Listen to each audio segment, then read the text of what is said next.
All right, let's get started. Again, welcome everyone. My name is Carl Davies. I work in the Player and Coach Development Department at USTA National Campus based in Orlando, Florida.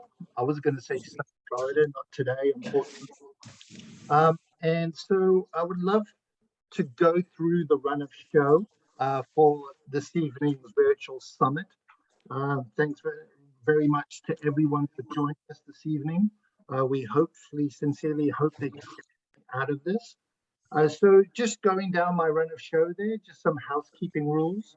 So the recording of this webinar will be sent out to all the people that registered with us. And also, if you have any questions, please can you put that in the Q&A as we move through the webinar. We'll be able to ask some of those questions. We also noticed your questions prior on registration.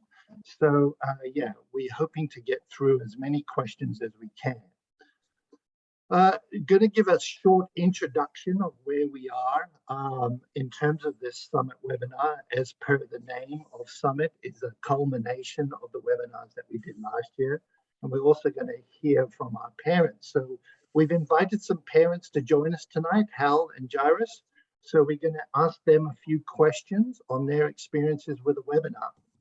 And then I'm going to pass it over to our two co-hosts, Larry and Shawn. As you might know, they were the co-hosts for the previous 4 webinars. We also have the privilege of Lori Riffice as our guest speaker. So we're going to introduce Lori. And then again, we're going to have some time for a Q&A at the end. So a jam-packed agenda that we have for you this evening. So without further ado, I'm just going to give a little bit of an overview of where we were and where we've come to. So just again, the title of these webinars was Enhancing Your Child's Well-Being Through Competition. Centered around our brand, Next Generation Parents Lunch and Learn. So we started on the 15th of September with Dr. Brian Hainline, supporting your child in competition. And we just set the scene there with Larry and Shawn, asking Brian quite a few questions on that webinar. And then we transitioned into a data webinar where we thought of, sharing insights in terms of that pathway, from before competition into during and then after. So you'll see then on October 13, we were focused around before competition or preparing for competition. And then you'll see that we invited Christina McHale, a WTNA player, top 20 player, to speak to us on during competition. And then we had Bradley Klein on December 1st, speaking about after competition, what you can do in terms of developing that parent and child relationship. And that's where we are right now, a virtual summit, culmination of all your experiences to share. And that's the emphasis of today's webinar, is sharing insights. So if I may, is just when we were putting this together back in July, August, and speaking to Shawn and Larry, is that we came up with some learning outcomes. I would love to share these learning outcomes with everyone just to see, whether we fulfilled these learning outcomes essentially. But we feel like we've done a pretty good job. And we just want to make sure that if you have not into any of the previous webinars, just to give you a little bit of context. So the purpose around these webinars was parents will comprehend particular aspects of mental health in the context of junior competitive play. And as I just mentioned, that segueing from before, during, and after competition. And then also parents will apply best practices to their child's competitive experience for purposes of fun and retention. We mentioned this quite a lot with fun. And we're also going to hear from Hal and Jairus about this as well. And that's, again, where we are today, is that parents will provide video feedback and testimonials at the final summit. So we reached out last year for everybody that attended the webinars. We were able to track it and just reach out to see, hey, through the webinars, did you learn anything? Would you be able to share anything from a written testimonial, video testimonial? And that's where we landed on today. So without further ado, we're going to now move into our 2 interviews. So we have Jairus McNeely from Dayton, Ohio. So I'm just going to stop sharing here. So Jairus, if you could come back online, we have a few questions for you. So, yeah, there he is. Okay. Jairus we've spoken a little bit last week, just to have a little bit of a prep for this call. So Jairus is based in Dayton, Ohio. He has 3 children, 2 girls and 1 boy, and we're very grateful that he is a tennis family. So Jairus, if you could just really share with us in terms of what were your findings in terms of attending the webinars, just your overall understanding of what you took out of it, essentially in a nutshell, if you don't mind, and if you want to give any more context to where you are with your girls in terms of their competition. I believe, if memory serves me correct, they just started about 2 years ago, and they've just only recently, at the end of 2020, was starting their competitive play. That's correct. Thank you, Carl. And like you said, my name is Jairus McNeely, and both girls, my oldest daughter started tournaments at the end of 2020. My young one right at December of 2020. And we finished our first year of competition. My oldest went from orange to green to yellow. And of course, as a parent, you're really intense when it starts. You're maybe yelling, maybe a crazy parent that you don't want to be. I was that person early on, have to admit. And these webinars provide a lot of value. And the one that really jumped out at me was the one from Christina McHale, which was knowing your role in competition. And she said, her dad would make faces, and I was like, oh my God, I could probably be her dad right now. And it really put things in perspective and knowing that, number one, the kids are there to have fun. And not that we weren't having fun, but I could say we could have had a lot more fun. So I took away, number one, knowing your role during competition, being there to support, being there to encourage, because I'm not hitting one tennis ball. Okay, by the way, my girls are 11 now, 11, 8, my son is 3. I'm not hitting the tennis ball, they're hitting the ball. They are the ones that have to be engaged and have fun. So it's my role to be a parent, to provide support, and to make sure they're having fun. And so we implemented some keys to victory. This is along the way, but one thing that it ended on was we have a slogan called play free. And what that means for them is you play free. You're 8 years old, you're 11 years old. You go out there and have fun. This is an experience for you to learn, to grow, to fail, honestly, to adjust, and make sure you have fun. And we really emphasize the fun aspect. And again, not that it wasn't before, but I would say these webinars have put this in perspective as a number one key. I want to make sure the girls are having fun. They want to come back the next day and the next year, et cetera. Awesome. I love that. Play free and have fun. Love it. Love it. Sorry, another question for you, Joe. Sure. How has it affected your child in terms of this, these practical outcomes, these practical findings that you've heard on the webinars? How have you seen it affect your child, I guess, more importantly? Yeah, I think for both girls, I would say the confidence has grown. Because between myself and my wife, I've been married, by the way, for 18 years. I want to give a shout out to my wife. I think she's on. But we want to implement just positive reinforcement the whole way, where you own every aspect of this journey, where knowing the score, calling the score, I'm not there to help. We could talk afterwards, we could debrief, but I think it's given them a lot more ownership for their portion of this journey, where they understand they have to make the mistakes, get off the ground if they get knocked down, and really we're there again to support, make sure they have fun. And I think overall they're having more fun. They're looking forward to more competition. And of course, winning is important, let's be honest, but I want them to win and compete. And I want them to be graceful in winning and also be graceful in losing. And so we've learned, how to lose as well. I mean, there's been a lot of wins, but also a lot of losses. And I think if the kids can take away from this, that it's not a detrimental experience if you lose. That's where the play free comes in. They can go out, make mistakes. There's going to be no punishment, no consequences. You go out, you learn, and we're going to grow from each experience. And I think overall, these webinars have been money for us and our family. also we have to know on how to lose. Yeah, unfortunately, due to the nature of the game, sometimes we lose a lot more than we win, right? A lot of times. Before we move on to any closing remarks for us, Jarvis, in terms of overall thought around these webinars that you've been able to take advantage of? Yeah, I'm glad I did, because I didn't, I'm a basketball player by, growing up. We're relatively new to tennis. This is probably going on our third year playing. So I wanted to, as a parent, I wanted to be just as invested as the children.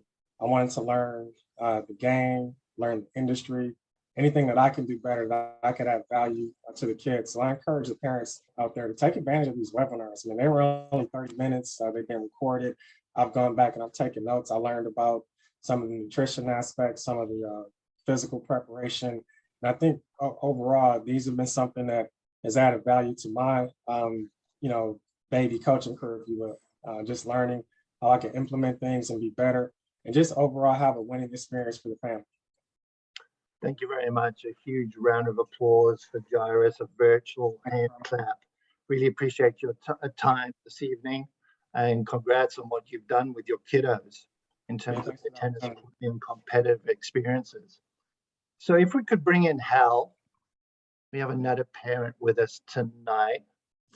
Hal, good evening. Hal, thanks very much for joining us this evening. Hal's from Princeton, New Jersey, and has benefited from the pandemic from a tennis point of view with his 7-year-old son back when it was the pandemic. His son was able to take advantage of the pandemic, was able to play a lot more tennis, had a great experience going to our great Grand Slam event, the US Open, and then started voicing that he wants to be a professional tennis player, Hal. So, if we could come to you, Hal, I guess the same question of what were your practical findings? And if I've missed any context from your tennis experiences with your child, please share. And just how have you found the mental health webinars or the experiences? How do we get better experiences in that competitive space? Yeah, thank you for giving me a chance to talk about my kid in tennis. I feel like the tennis parents should have like a T-shirt that says, "Ask me about my kid's tennis play." Please. Yeah. Right. Please. So yeah, that it's true.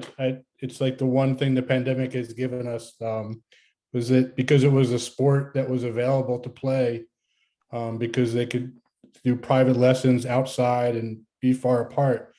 The other sports that my son was doing at the time sort of faded because they just weren't available, and tennis became the focus. He's just 7 years old.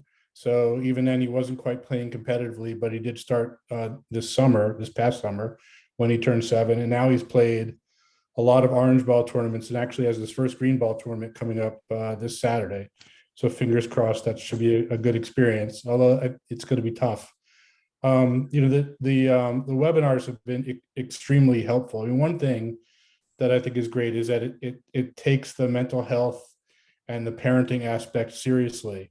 Because as Jairus was saying, we go there to these tournaments, we see our little kids go out there and play these matches that are sometimes pretty intense. And it's hard for us to know what to do or even what to feel. So these webinars have been super helpful. And specifically, I think Bradley Klon's comments about, what parents can focus on that's helpful. So focusing on sportsmanship and composure instead of techniques or tactics, like leave the technique and tactic to the coaches. Let the parents can focus on, how is he feeling? How can he, stay composed? How can he be a good sport? How can he make sure that he's, behaving the way that he would be proud of, and to support him in that? That really gave me a focus. And also Dr. Foltz-Emmons, who's on, she talks a lot about, being neutral. So we do lots of smiles and lots of thumbs up no matter what's happening. And that gets a smile back from him. And sometimes he'll smile and be like, yeah, not so much, but, at least he knows we're there and supporting. Like Jared said, we're not making like some crazy face with every shot. We're not going bananas if he's making a win. we're letting him, and I think Jared said that we're letting him own the experience of playing. And, I think it's made a huge difference. Like the first tournament he played, he's this little guy. His first guy he played was like a 10-year-old. And, he played a great game, but he didn't win, of course. And he was so upset, and he was upset with some future losses. And really, we've seen that really turn around, where the most recent tournaments he's played, he's been much calmer. He's able to brush off the calls he doesn't like. He'll stick up for himself a little bit, but he won't get into intense debates about line calls. And because of that focus that he now has, where he's focused on the points and on the game and not on, feeling badly about how he's doing or what's going on, he's been doing better. He won a tournament recently where he in a very nice way, he would say, "Hey, are you sure about a call?" But he wouldn't argue the call. And I think that also comes from something Bradley Kahn said about, how I know now it's electronic calling, but it used to be like a professional would watch the line, and even they would make mistakes. So of course kids are going to make mistakes. And when I talked to August about that, he was like, that really made sense to him. So yeah, you don't have to be perfect up there. You're there to, do your best. And I think that helped him stay focused on the points, focused on tennis. He's a super competitive kid. He really, really wants to win. But I think with a lot of the advice that I've gotten from the webinars, we've convinced him that part of winning is keeping your composure, focusing on what you're doing, not getting distracted by, the things that you can't control or that you don't like. And that's all the stuff that really that I've heard from the webinar. One thing in particular was the breathe and believe. And so August does a version of that throughout. And breathe and believe is good when you're losing and when you're winning, because you can get to that break point, and for a little kid, that's so much pressure. So having a practice, something simple and memorable that he can do, that just take a second, take a breath, give yourself an affirmation. And that's really made a big difference. And you just see him on the court. His composure on the court is much, much better than it was when he first started. Awesome, great to breathe and believe. Just a wrap-up question there, very quick, Al. I guess how has it affected your child, August? Sorry. In terms of, I remember when we spoke a little bit, it was going from a scenario where he was kind of like crying after he finished the match, and now he's in terms of total composure, sportsmanship, hey, great game, thanks for the game, and not crying behind the screen after each match that he's it's a huge transition. Yeah, it's a huge transition. Yeah, the early days were rough. Yeah, he would he'd be really upset. He'd go behind the screens. He would cry. The rides home in the car after the tournaments were really rough. And yeah, things have transitioned completely now. If the match doesn't go his way, he goes up, they tap rackets, because they're not supposed to shake hands right now. He says good game. He chats with the kids coming off the court. So it's a complete change, and he sees the value of it himself. He knows if he stays calm, it's best for him. In a lot of tournaments, you may lose a match and go on to play another match. So you have to get your composure quickly. You can't let the upset of a loss, affect how you're going to play that next match. So it's made a huge difference. Awesome. We appreciate. Thanks very much for reaching out to us. Thanks for sending the written testimonial, and that's the same to Jairus as well. Really appreciate your time tonight and being superstars in this parent space. Without further ado, just saw a question in the Q&A is that I will be sending in the Q&A the website that has all the recordings of the previous 4 webinars, and they will also house this webinar as well as from a recording. So we've created a website, so I'll share that in the Q&A. Now, without further ado, over now to our co-hosts. So Dr. Shawn Foltz-Emmons is a former professional tennis player, reaching a high ranking of 55 in the world.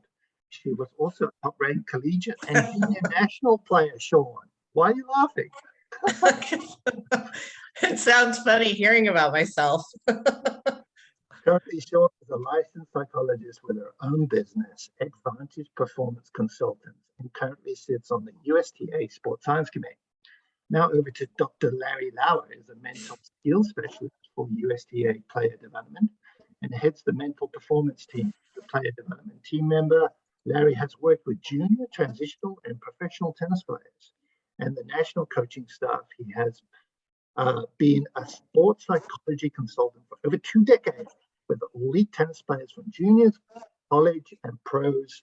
Larry also sits on the USTA Sports Science Committee. So over to Lori and Shawn. Thanks very much for joining us again tonight, as you have done over the past 4 webinars. And we're really interested in terms of, unpacking what we've currently had and also unpacking some new stuff. Yeah, that's certainly, let's get after it, Shawn. What are your thoughts on what you heard from Jairus and Hal? What are your takeaways? So I actually had chills. You know, I mean, I think when we first started the series, we all had a similar goal and interest. I mean, we all love tennis.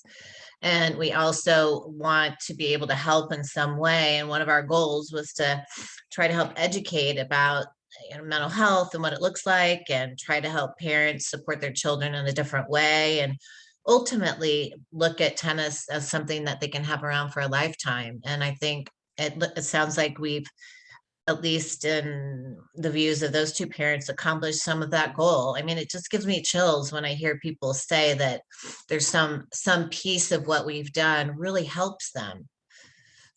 Yeah, really cool. And I got to tell Hal and Jairus, I texted Christina Michaela and Bradley Kwan, and they texted back right away, and they were super excited that you remembered that they actually were on the webinars and then Oh goodness, had used some of their advice. So the players, trust me, they appreciate that you're doing this for your children. I agree, Shawn. I mean, just to hear how it's impacting people on the ground, and I'm sure there are many other stories, but our goal starting out was not to be on here and be a talking head and hey, like we know everything about parenting and we know what you should do. Wanted to share some ideas, get it out there, see how people are going to use it, and these are 2 great examples. First, I gotta say, I'm glad how with the Breathe and Believe, that technique has been around for a while, that we share with all the kids when they come to our player development camps when they're 11, 12, 13. The technique works with younger kids, and it really helps them start to gain control over their emotions and their reactions so they can enjoy the game more. Agreed. Larry, what do you think are some other phrases that might be helpful for the parents to take with them? I know Breathe and Believe really works, and that's sort of one important one. Is there another one that you feel like you could offer? Yeah, there's a good one, and I like it because it goes with my initials, LL. But learn and let go, because awesome. You know what? When we have an experience, we go. Tennis is very emotional, and that's what our 2 parents were talking about that were interviewed, and it's a tough game, and that you're responsible when you win, you're responsible when you lose. You play a big role, obviously, in that. And the more that we and you've been talking about this all along, Shawn, we can make it a learning experience. We can begin to change and redefine what success means. Then you start to see your kids respond in ways you're like, wow, that's impressive. An 8-year-old, saying good shot or whatever, good game, and wants to respect his opponent. I remember when I was 8, I was probably more likely to fire a ball at my opponent than I was to say good game. So, well done. But, it's the kind of thing where we, the adults, have to start redefining what success means at an early age. I mean, our kids, they watch us all the time. I mean, they're paying attention to everything we do. And I think something that is, I'm really happy to hear both Hal and Jairus were able to find some information in our webinars to apply to their parenting. In particular, taking on the role of support, which is really important. You're the parent, and that child, regardless of what you're doing or they're doing, they're going to fear losing your love at some level if they don't perform well, if they feel like you're so invested in the sport. And so taking a neutral stance, being happy when they lose, be happy when they win, and use it as an opportunity to have fun and to do something new. I think that sort of thing is the way to help support your child in their overall development. Couldn't agree more, Shawn. You know, the tennis can strengthen our relationship with our child, but often it's not about the winning and losing. It's how we're responding to those things. And 100%. tennis can also worsen our relationship with our child. You know, it's not tennis per se. It's how we're responding to what's happening to us in tennis. And I think we always have to remember that. Absolutely. Absolutely. Absolutely. We've got to be the support. We're modeling little humans, you know, and if we tell them that they're lazy or they're terrible or not doing a good job, they're going to start believing that. Yeah. It doesn't just impact the little tennis player, it impacts the little person. Correct. At the core. So, all right. So let's move this along, Carl, because we don't want Coach Lori to get cold there waiting in the bullpen to get involved. So let's get this rolling. Okay, sounds great. Okay, so without further ado, I have the honor and privilege of introducing Lori Riffice, is a USPTA certified professional with 31 years of diverse professional coaching experience. She is currently a national coach for USTA player development based at the USTA National Campus. In this role, she identifies junior girls and helps establish relationships between players, coaches, parents, and the USTA. As part of player development, she works with other national coaches, training and traveling with older age groups, originally from NorCal, but also a great collegiate tennis player from UC Santa Barbara. That's not a bad campus, right? Aesthetically. Right on the ocean. That's right. It's pretty nice. Larry, before you jump in here with Lori, we have already quite a few questions come in. So at your leisure, happy to entertain a few questions as you move through with questions to Lori. Great. Yeah, we'll kind of keep it loose and just kind of move around here, you know, Shawn and I as well. But thanks, Lori, for jumping on. Really appreciate it. And, you know, I think one of the things that parents who are on this webinar would like to hear, maybe a little bit more about your experience as a tennis parent and maybe just some of what your approach was with your sons, and specifically Sam. You know, just what you saw your role as and how you tried to approach this whole tennis journey. Yeah, great. Thank you. I actually think Hal and Jairus might do a better job right now. I mean, great presentation, guys. And thank you for including me on this discussion. I tell you what, I think the kids, you guys know as parents, kids are just made differently. And I had 3 sons and they all learned tennis. And there was only one son that said, Mom, how come you're not showing me the right way to do it? I want to do it right. You know, the others wanted to have fun. It's like, Mom, can't I just have fun? Let's just play. And so from the beginning, I knew that one of my sons was really interested in tennis. And so my job, I think, was just to provide opportunities, make sure that he's learning the right things and that he wants to keep playing tennis. So for me, fun was a big factor in it, including friends, going out to dinner at tournaments with other parents, making it fun so that he wanted to go back. So I think primarily that's been our cornerstone of developing. So you can have fun and become a great tennis player, is what we're saying. I would think the great tennis players have fun playing tennis. Absolutely. And I don't mean fun, silly, haha, let's throw water balloons the whole time. But more like they have to have fun out there. It has to really, they have to enjoy it. I think the best tennis players are the best competitors, and they enjoy it. They enjoy working hard. They see the benefit of working hard. They see them improve, and they want to go back. Absolutely. So Lori, I wanted to ask you a question. How do you think mental health fits into this whole picture? Well, great question, Shawn, because I think we're all learning that mental health fits in quite a big deal. Yeah. I think just how the sports industry has changed.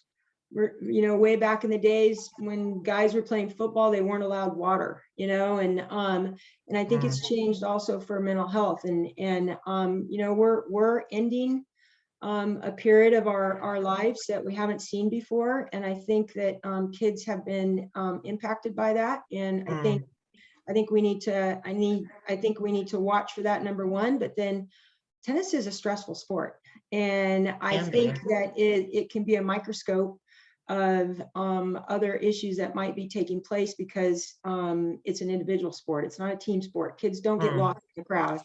And so I think it can be a problem, and it definitely is something that occurs. Yeah, I mean, the behavior tells you something, if they're acting out on the court, or if they're arguing, or if they're even cheating, it's telling you something about what's going on inside of them, right? Absolutely. And if a child's unhappy, I mean, they're not communicating with the other kids, they're not communicating with parents, definite red flags. Yeah, for sure. And I apologize if this was already addressed, but how do you think what a parent can do if they have the role of coach and parent? What do you think's the best way to go about that?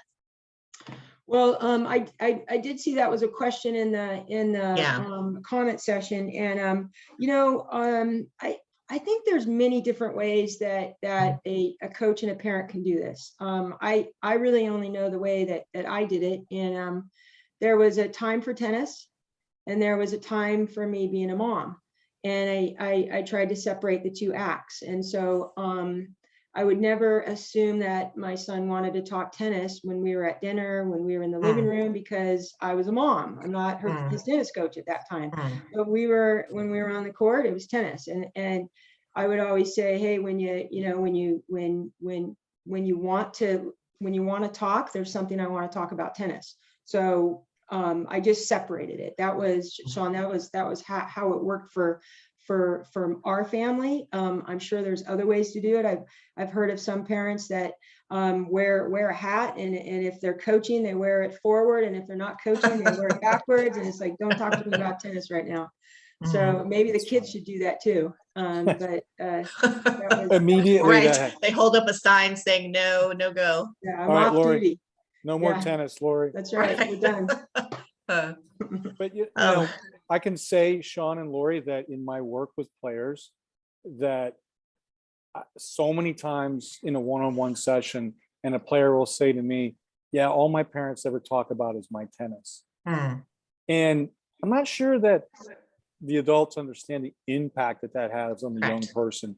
They want you to see them as a whole person in everything that they do, and their friends, and school, and their other interests, and just them as a person, right? And what they're going through. And I think that in and of itself creates a lot of issues down the road if we're overdoing it on the sports side, or it could be anything, it could be academics or music, but also if we're not making sure that they understand that our love is unconditional, and our support is unconditional. Those are two major factors, I think, that play into some of the mental health issues that we see down the road.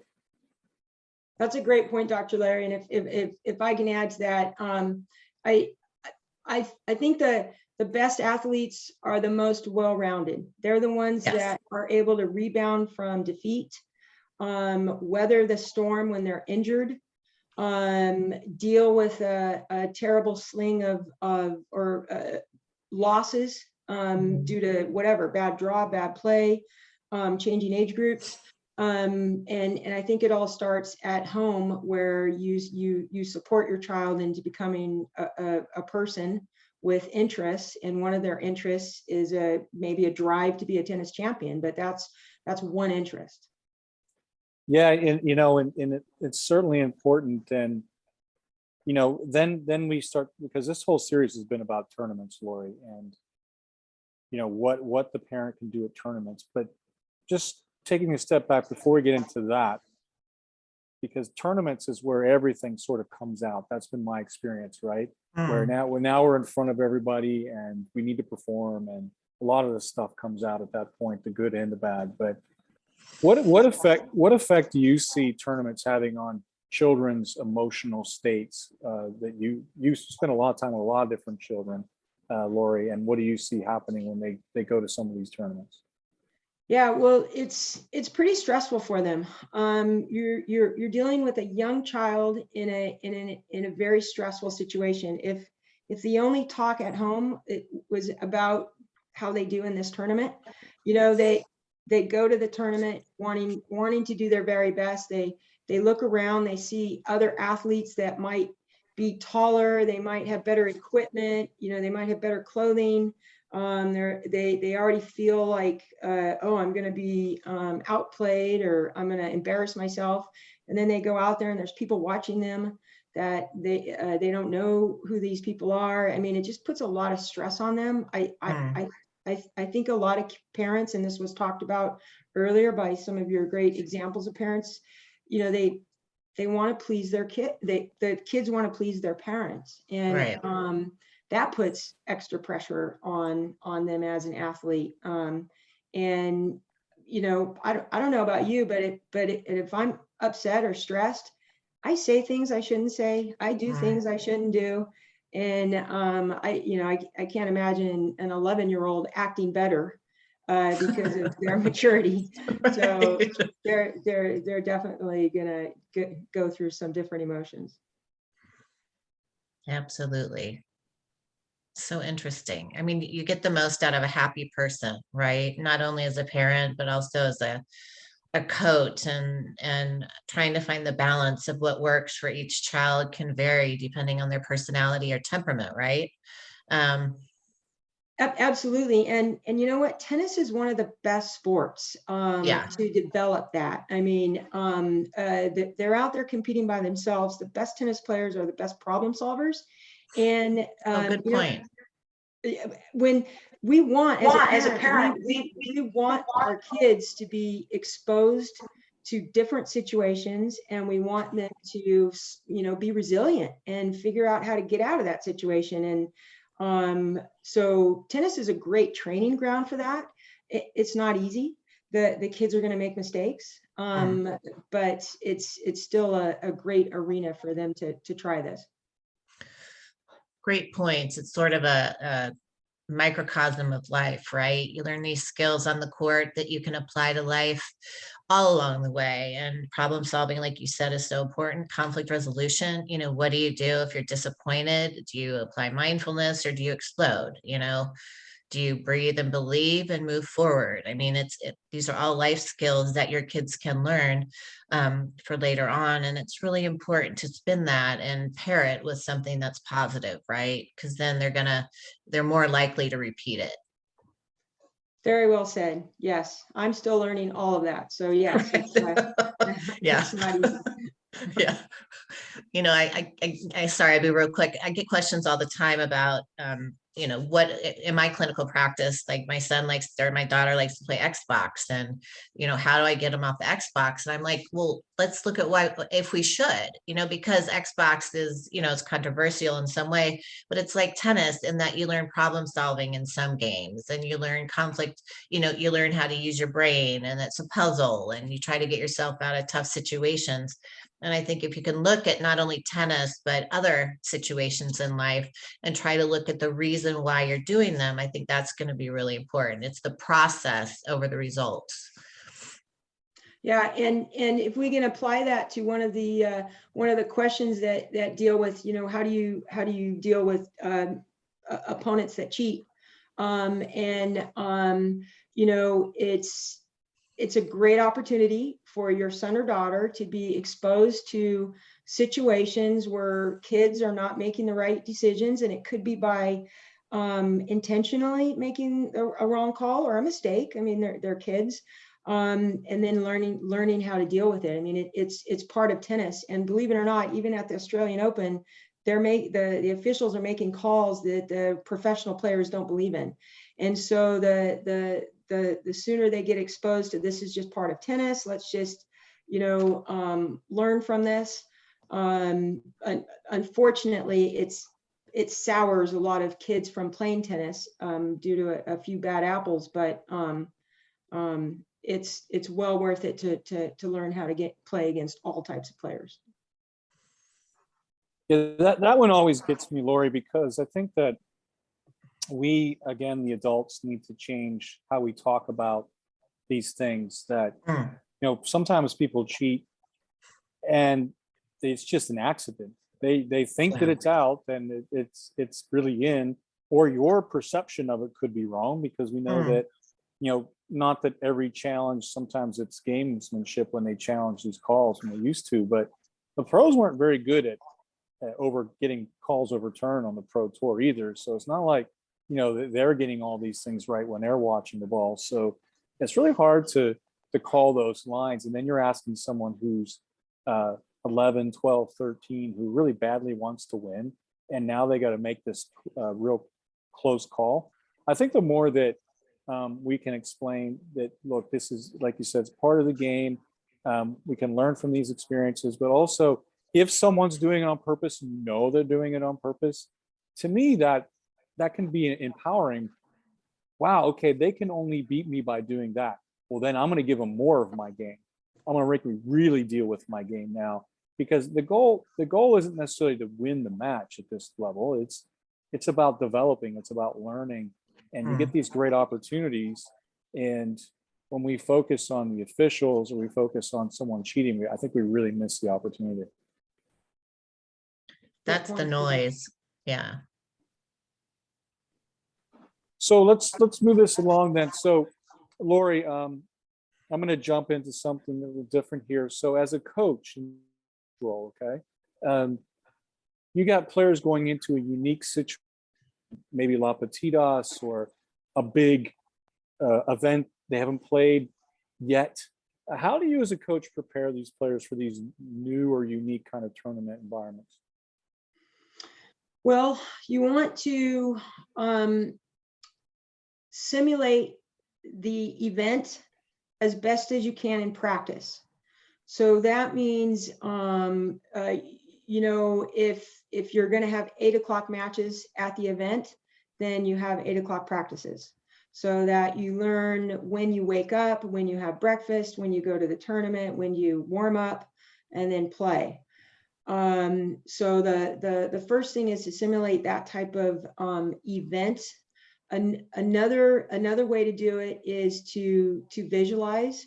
We've had our players play in an arena with a lot of people, and it could be their first time. Like when we compete at Les Petitas, there's a full capacity crowd of like 10,000 people, and for a 13-year-old, that's quite a lot of people. Visualization techniques where you're imagining yourself playing in front of a crowd. Then when you go and actually play in front of a crowd, you feel somewhat relaxed. I'm sure Shawn has learned a lot of that through the years. Those are the two things I can think of off the top of my head regarding how to prepare for an event like that, just by practicing that, the times of that event and imagining it. So for instance, if your son or daughter's going to play a tournament and they haven't played a tournament, I would have a practice match with someone, and it might be at that person's facility, so that my son or daughter gets used to going to another site, because maybe the court is different, maybe the backstop is different.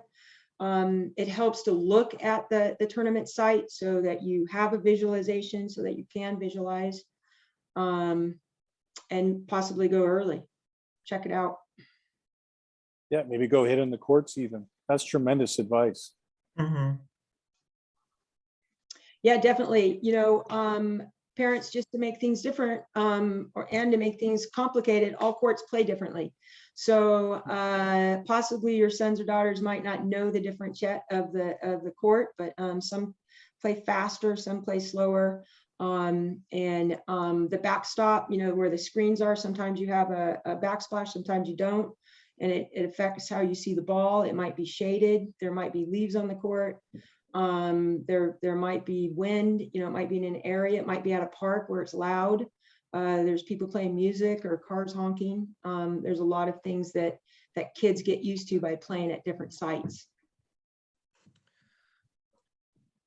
Very good points. So kind of staying along with this idea of, tennis tournaments and mental health, Lori, when do you see tennis when there's too much tennis, and how do you know when to maybe slow down or even take a break? Because we get that question a lot, like how much tennis should they be playing, how many tournaments? And I don't think we can give a specific number, but how do you know when it's too much, and how do you know when it's time to maybe give the child a break? Yeah, this is a great question, and we do see it a lot, because we do have a lot of kids throughout the nation that have specialized in tennis, and which means that's the only sport they play. Although they do have an advantage at the younger age groups, it does ultimately have a higher risk of leading to burnout and injury. And it's so much better for the tennis player to learn other athletic skills through playing other sports. The best tennis players are the best athletes, and you're only going to learn those sports as a younger child. But to go directly to your question, Dr. Larry, you want your sons or daughters asking you, hey, when do I have tennis? Don't I have tennis today? Or can I go to tennis? If you're the one always saying, hey, you have tennis today, and their response is, then you have too many tennis commitments. They're getting close to getting burned out. They have to they have to want to go to tennis. And if that's very key as a parent, because the times that you're making your child go to tennis, they're gonna not like it as much. So it has to be motivated by the child. I think that's the first thing I can think of. I don't know if you guys can think of any others. What do you think, Shawn?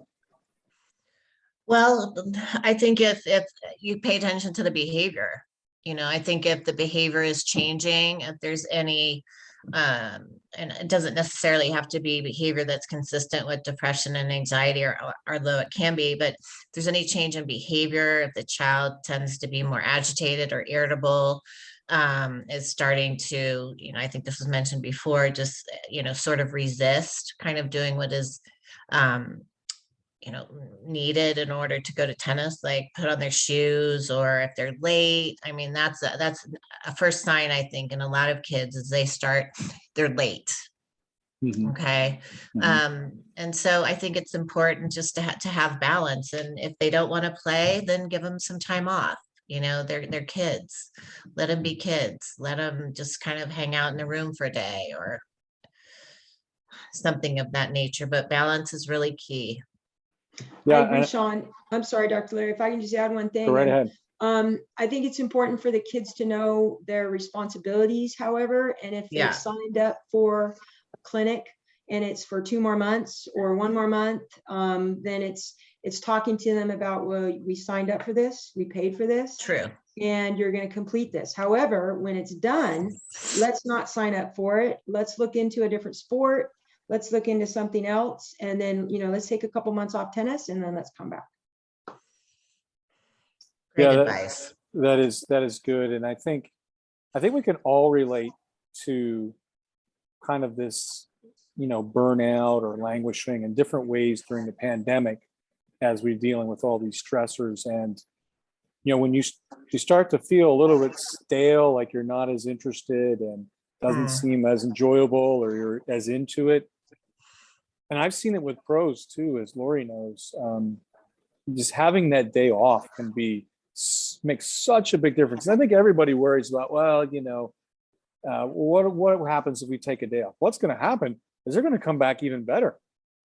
Most 100%. Especially if they're working hard. If they're actually working hard, they're going to come back better. They're going to be so much better. Day off, or the 2 days off. Heck, take a vacation. Go to the beach. They're going to come back so inspired. and ready to go after it, I mean, I would rather practice less and have 100% engagement than to practice all the time and be like 50, 60%. But I think too many people, they fall into that trap. Oh, we got to play. No, you don't. Why? If you're not 100% engaged, you're not really enjoying what you're doing, why do it? Because that's where, you know, when we're really present and we're engaged, we're enjoying it, then we get the most out of ourselves. And Lori brings some really practical advice there too, that, and I agree, you have commitments. So we got to follow through on our commitment. And then we'll have to relook at this when the time is right. But, you know, at 11 years old, if they have a 7-day commitment and they're doing 4 hours of tennis, that's too much in my mind. Yeah. There needs to be some variety and some breaks. So, you know, we have to be reasonable here, even if we see a lot of talent in our young child, that we can really burn them out. And that is one of the reasons why 75% of kids in that original study from Michigan State University left their original primary sport because they just had so much of it and it wasn't as fun anymore. They wanted to do something else. Mm-hmm. Yeah, we always like to advise parents that whatever age your child is, give or take a year or two, that's how many hours of structured tennis they should have a week, or they can have a week. That's the maximum. So if your daughter's 9, she can have 9 hours of structured play, which would be group lessons, private lessons, anything like that, and not anymore. Because it's too much mentally, it's too much physically. Now, if she says, hey, I'm going to go hit against the wall, or can I please play with somebody, then that's fun. That's their initiation. That's free play. And that doesn't count in that hours of tabulation. Yeah. Sorry, can I jump in there? Yeah, Carl, come back in here, please. I'm glad you mentioned that, Lori. I know this is centered around, mental health and experiences and so forth, but there has been a plethora of questions surrounding that in terms of how many my son or daughter, 9 or 10 years old, has, how much do they play? Also, could you tie in some type of insights or rule of thumb in your professional opinion around competition? So they have the structured play, the lessons, and what in terms of their tournament loads would you recommend? Is that to me? Yeah. Yes. So tournament loads, we should want a player under the age of 12 to not exceed 15 tournaments a year. As far as a younger child, and I'm sorry, we probably have some orange ball and green ball. It's probably going to be about that because the length of the tournament is not going to be as involved as like a 12 and under tournament. So I'm going to defer to Dr. Larry on that one. But again, it's about letting your kids be kids. If they're always playing a tennis tournament, or they always have Saturday morning lessons or things, and they can't have a sleepover, or they can't go to someone's birthday party, then they're going to choose to stop tennis so that they can be normal like their friends. It's a balance. And so you don't want to overdo it. And you want them to ask you, when is my next tournament? How come I'm not playing? Because that's a healthy appetite. And believe me, there's plenty of time for them to train when their bodies get more developed, and they can handle the stress and trauma of training on a tennis court at the higher level. So this time is all about really getting them hooked on tennis, letting them have fun, letting them learn the right way. Wanting them, pulling them from the court. No, it's time to go. And they go, no, I don't want to go. I want to keep playing.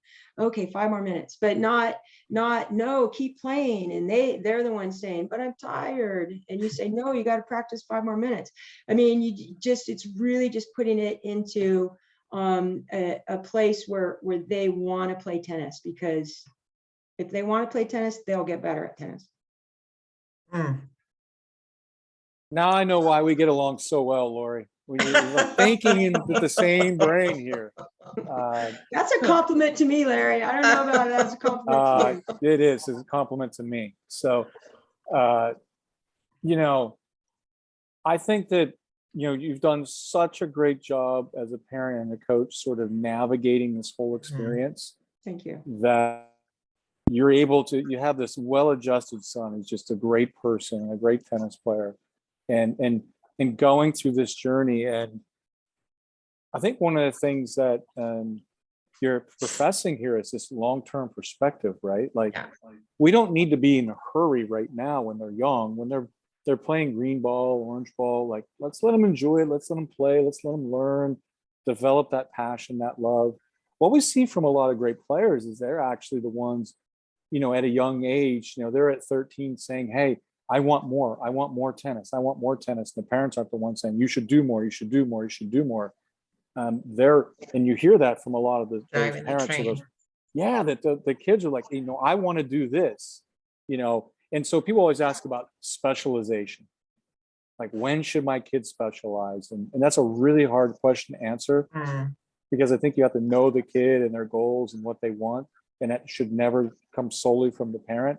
But any thought, this is for both you, Shawn, and for Lori, on when kids should specialize in tennis, and just sort of what factors need to be looked at? Thank you, Shawn. I'll go. Yeah. Well, I think a player can do well at specializing if they are begging their parents that that's all they want to do. I think as parents, we need to make the right choices for kids when they're younger. Just like we don't give them ice cream for dinner, we don't let them do whatever they want, in most activities. And so we do have to monitor it. But when they say, my son, when he was 11, said, Mom, I can't play baseball anymore. I can't miss another tournament. I don't want to.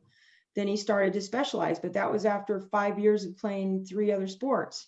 And so I saw that he was invested in it, but it really has to be player driven. We've got collegiate tennis players that have played other sports their whole life because they didn't want to give up their other sports. We've got successful tennis players that have gone to traditional school or have gone to homeschool because they want to go to traditional school. There's not one way to make a tennis champion. And I firmly believe that you don't have to specialize unless that's really what you want to do. I would second that. Yeah. Go ahead. I would just go ahead, and then I'll add anything that I might have, which might be nothing. Okay. No, I think, and my first inclination is, why do they have to specialize? I think it all depends on the child. All we're talking about is child-centered or player-centered, right? But I think I think the parent needs to really pay attention to what it is that they want out of this process, and try to be aware of that. But also really the focus needs to be on the child and what the child wants. And so if the parent's asking, when does the child specialize? My response is, do they have to? And if they do, why? And it doesn't mean I'm disagreeing with that, but I think it's important to ask those questions, right? It is. Why are we doing this? And if I'm starting to feel like it's for me, then this is not right, because it's going to cause problems. Such good advice. And I would guess that for a lot of the parents we're talking to, the majority of these kids shouldn't be specializing at any age, because really being well-rounded and doing different things is healthy for you. It's good to have a well-rounded identity where you have different interests. And again, what we have to understand, that high performance elite athletes, there's a reason why they're there. It's because they have a passion, they have a desire to put all those hours in. They made the choice. When someone makes it for them, inevitably they end up having mental health issues. 100%. They're resenting it. They're resenting their parents for it, coaches. They sense any say in their life, and that can be really damaging. So the early ages, though, are so important for setting up a healthy lifestyle and just a healthy journey in this whole tennis deal. good. Well, Carl, we're getting towards the end of our time. So I don't know if you wanted to come back in with anything. I just wanted to say before we wrap up, thanks to Shawn for doing this whole series. She hasn't gotten tired of me yet. It's the Shawn and Larry and Carl show. Yeah, my little one-liner. She's not tired of them yet. So No. and to Lori for coming on tonight. I know it's getting late and you worked all day. I saw you out there, so appreciate it. So all your great advice. Thank you. Yeah. Thank you. Lori, did you have anything else to let kind of Carl No. bring us home? Thank you. Yeah, maybe just a going away thought. For me, it is always more important to preserve the relationship that I have with my sons and not to try to do anything to jeopardize that. So I've always thought long-term in tennis development and in life. I mean, these are special times that you get to share with your young child, and they're going places with you and they're interacting with you, and they have positive role models because you're around them. So just try and enjoy it because it's a great experience. And it goes so fast, doesn't it? Mm-hmm. Yeah. Tremendous. All right. That's Wonderful. Woohoo. Great way to finish that off. Carl. Yes, sir. A huge thanks to Larry and Shawn. This is our 5th webinar, the Summit webinar, but this is not the end. The show. We're going to keep this rolling with our Net Generations Parents Lunch and Learn.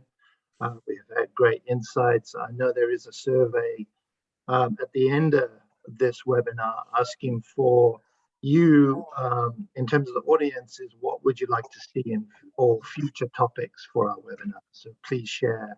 We'd love to make this as specific to our audience as possible.